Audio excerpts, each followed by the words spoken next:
The Libyan parliament has expelled the American, British, French and Italian ambassadors for supporting Israel as it fights Hamas in Gaza. The Eastern-based parliament, supported by military strongman Khalifa Haftar in Libya, which is divided between two rival governments, threatened to shut off energy supply if massacres against Palestinians did not stop, according to a statement posted on its official website. We demand that the ambassadors of the states which support the Zionist entity, Israel, in its crimes, leave the territory of Libya immediately. The statement says, if the massacres committed by the Zionist enemy do not stop, we demand that the Libyan government suspend the export of oil and gas to the states that support it. It continues.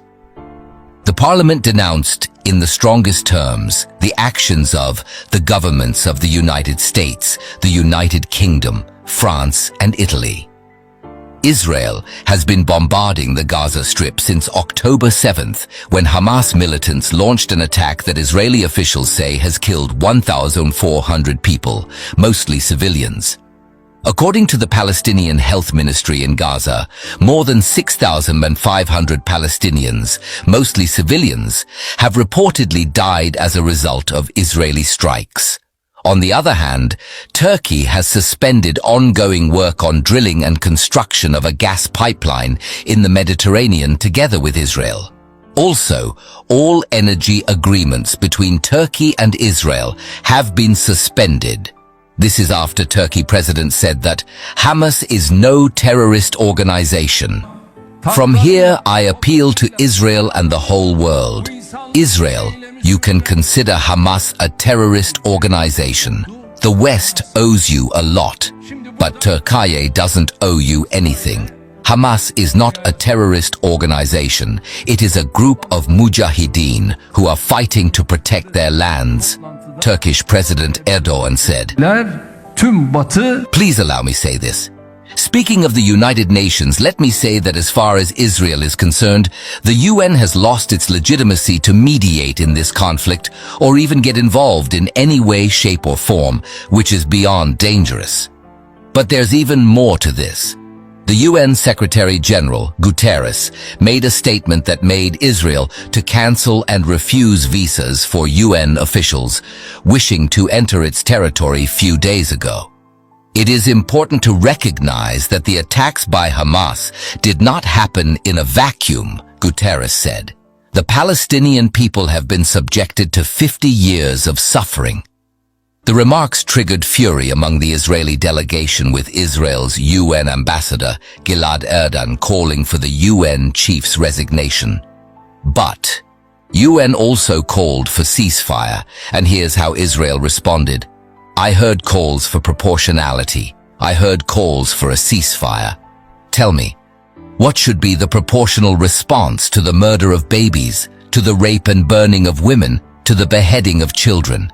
How can you agree to a ceasefire with someone who is sworn to kill and destroy your own existence? The proportionate response to the October 7 massacre is the total destruction of Hamas. This is not only Israel's right. It is our duty, said Israeli Foreign Minister Eli Cohen.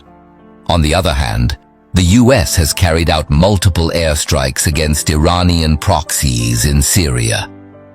President Biden ordered strikes on 2 facilities in Syria, used by the Iranian Revolutionary Guard, and groups supported by Tehran. Of course, the strikes are in response to drone attacks on a US military base in Iraq, suspected to have been ordered by or linked to the Iranian regime.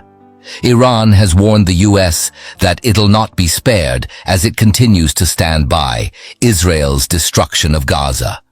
So basically, as I had predicted earlier, Iran is already in, and firmly so. But there was also a devastating missile attack in Egyptian resort town of Taba, near the country's border with Israel. About 6 people were injured. No one knows where it came from. Some say it must have been from the Houthis in Yemen, who are about 1,800 miles away from the point of impact. Others say it could be a missed strike from Hamas, and so on. No one knows at this time, but obviously, the destruction has given Egypt reasons to worry, as they now have the country's army in rare combat readiness for a broad and prolonged war. And this is why I said earlier that this war is spreading like wildfire. Because if you have been watching, China sent 6 ships to the crisis zone in the Middle East. Do you know what this means? Let me explain. The publication claims that after conducting previously planned exercises in Oman, the 44th Naval Escort Group of the Chinese Navy, which included a guided missile destroyer, a frigate and a supply ship, has now relocated closer to the conflict zone. The decision was made due to the escalation of the conflict between Israel and Palestine. According to journalists, Beijing fears that tensions in the region could escalate into a world war. I do hope that with this, you can get an idea of what I've been talking about. This is the World War III and more. Soon, Russian warships will be there as well. America's got there earlier, and more weapons and soldiers are currently being sent there. It's the war that changes everything. Not only Libya in Africa that has expelled UK ambassadors for supporting Israel. South Africa is soon doing the same. And the ongoing siege of Gaza and the decision to forcibly move the people of Gaza, together with the indiscriminate and cruel use of force through bombing, destruction of infrastructure, that these are violations of international law.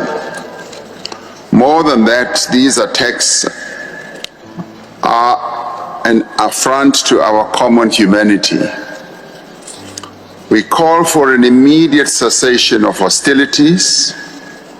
We call for the release of hostages, the lifting of the siege of Gaza, and we also call for the opening of humanitarian corridors so that basic necessities such as food, medicines can go through, so that provisions of human aid that are required for the people of Palestine can go through. South African opposition party. The Economic Freedom Fighters held a pro-Palestinian demonstration in Pretoria. Julius Malema made brave statements in the protest, saying that, "When you are oppressed, the only option you have is to fight. And that's what Hamas is doing," Malema said. They are fighting for their freedom. Mandela did the same thing, took up the guns, and fought for the freedom of the people of South Africa. When you are oppressed, you only have one option. Watch here. When you are oppressed, the only option you have is to fight. And that's what Hamas is doing.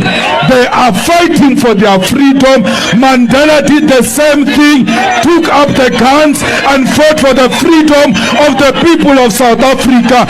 When you are oppressed, you only have one option. Confront the enemy and shoot to kill. Do not kiss the enemy.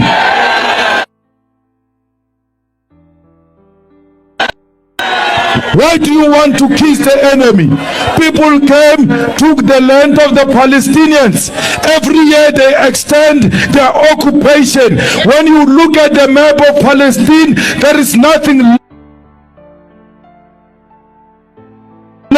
left of land in Palestine.